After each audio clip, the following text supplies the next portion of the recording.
शाह साहब, ये सिर्फ खफकी की हद तक है या कुछ ना कुछ मामला आगे भी बढ़ेंगे जजेस की जानिब से?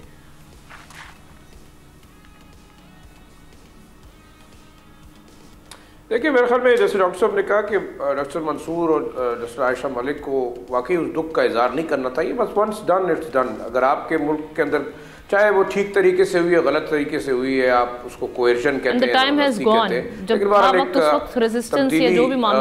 आपके आइन के अंदर हुई है और अब आप उसको देखिए, मेरे ख्याल में देखिए उसको आप कंटिन्यू करें। अब वाकई आपको क्या दिलचस्पी है कि आप आइनी केस सुनना चाहते हैं? नहीं है। अगर आपकी जुरिस्डिक्शन देखें, बाकी चीज़ों के अंदर जब आपका दिल नहीं चाहता कि आपने किसी को डिस्क्वालीफाई करना हो, आपने किसी केस को सुनना, तो आप कहते हैं जनाब मैं नहीं सुनना चाहता, क्योंकि आप इसको किसी दूसरी अदालत में ले जाएं। आप लोअर कोर्ट से लेके जो जज जो बात नहीं सुनना चाहता या किसी शख्स को, इन्फ्लुएंशियल शख्स को सज़ा नहीं देना चाहता, वो केस ट्रांसफ़र करता रहे, तो आप भी ट्रांसफ़र कर दें। एक रूटीन सी बात है।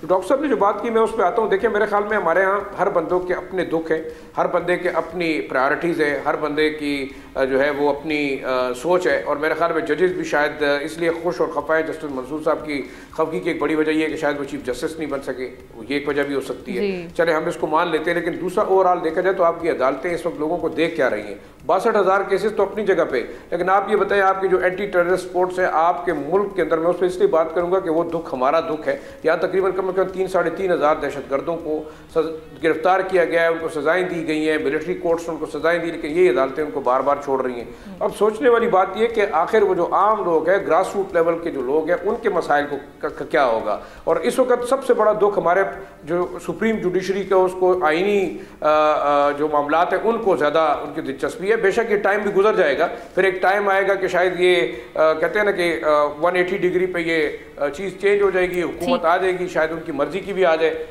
वैसे भी जो उम्मीद लगाए बैठे हैं लोग, उस वक्त फिर क्या होगा? जिन पार्टीज ने आज ये 26th अमेंडमेंट की है, क्या उनको इस किस्म के हालात दरपेश होंगे?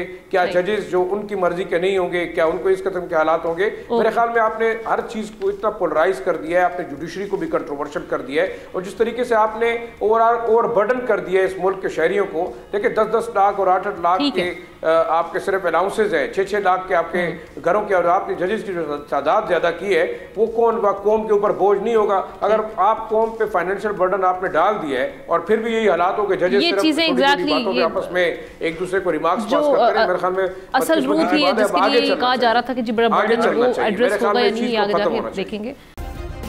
सब्सक्राइब करें और बेल दबाएं ताकि कोई खबर रह न जाए।